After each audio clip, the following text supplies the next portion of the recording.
Hi all, welcome to Blasters arena. Kerala ബ്ലാസ്റ്റേഴ്സിന്റെ മുൻ പരിശീലകനായിരുന്ന Ivan വുക്കുമനോവിച്ചുമായി ബന്ധപ്പെട്ടുകൊണ്ട് ഒരുപാട് റൂമറുകൾ കഴിഞ്ഞ ദിവസം പുറത്തേക്ക് വന്നിരുന്നു. അതായത് പ്രമുഖ കമന്റേറ്ററും അതുപോലെ തന്നെ മാധ്യമ പ്രവർത്തകനുമായ ഷൈജു ദാമോദരനായിരുന്നു ഈ വിവരങ്ങൾ പങ്കുവച്ചിരുന്നത്. മനോളോ മാർക്കസ് ഇന്ത്യയുടെ പരിശീലക സ്ഥാനത്ത് നിന്ന് ഒഴിയുകയാണെങ്കിൽ ആ സ്ഥാനത്തേക്ക് all India football federation Ivan വുക്കുമനോവിച്ചിനെ പരിഗണിക്കുന്നു എന്നായിരുന്നു ഒരു റൂമർ. മാത്രമല്ല ISL ക്ലബ്ബുകളായ മുംബൈ സിറ്റിയും ചെന്നൈയിൻ FC-യും ഈ പരിശീലകനെ സമീപിച്ചിട്ടുണ്ട്, ഈ പരിശീലകന് ഓഫർ നൽകിയിട്ടുണ്ട് എന്നുകൂടി ഷൈജു അറിയിച്ചിരുന്നു. പക്ഷെ ഇവാൻ വുക്കുമനോവിച്ച് ഒരു തീരുമാനം എടുത്തിട്ടില്ല എന്നൊക്കെയാണ് നമുക്ക് അറിയാൻ കഴിഞ്ഞിരുന്നത്.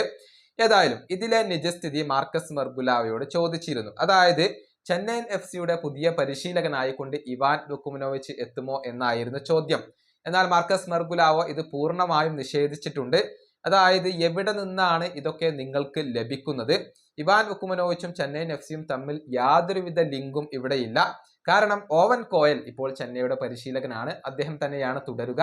ഇവാൻ വുക്കുമനോവിച്ചിന് വേണ്ടി ചെന്നൈയിൻ FC ശ്രമിച്ചിട്ടില്ല എന്നാണ് മാർക്കസ് മെർഗുലാവോ പറഞ്ഞിട്ടുള്ളത്.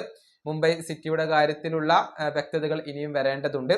അതുപോലെ തന്നെ ഇന്ത്യയുടെ പരിശീലകനാവുമോ എന്ന കാര്യത്തിലും വ്യക്തതകൾ വരേണ്ടതുണ്ട്. ചെന്നൈയിൻ സിറ്റിയുടെ പരിശീലകനായിക്കൊണ്ട് ഇവാൻ വുക്കുമനോവിച്ച് എത്തില്ല എന്നാണ് മാർക്കസ് മെർഗുലാവോ ഇപ്പോൾ ഉറപ്പിച്ച് പറയുന്നത്. ഈ വീഡിയോ അവസാനിപ്പിക്കുന്നു. ഇതൊരുമ കൊണ്ടും കാണാം.